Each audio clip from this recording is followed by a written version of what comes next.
Napatunayang peke ang kumalat na video ng isang lalaki na humihit-hit ng droga na sinasabing si Pangulong Ferdinand R. Marcos Jr. Ayon pa sa Deepfakes Analysis Unit mula sa India, manipulated ang nasabing video.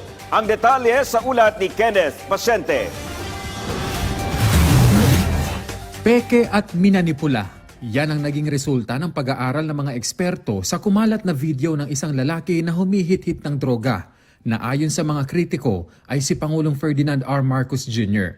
Sa pahayag ng Presidential Communications Office o PCO, sinabi raw ng Deepfakes Analysis Unit na bahagi ng Misinformation Combat Alliance sa India na manipulated ito para magmukhang ang Pangulo ang nasa video. Binirepika at sinigundahan din ng Verifiles ang resultang inilabas ng DAU.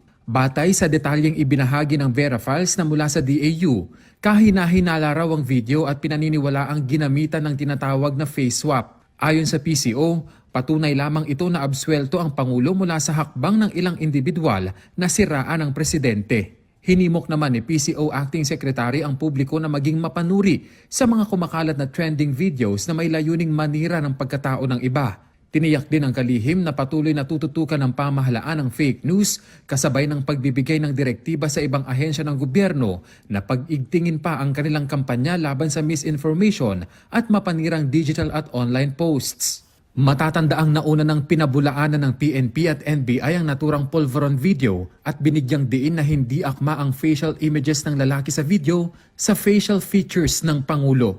Kenneth Pasyente para sa Pambansang TV sa Bagong Pilipinas.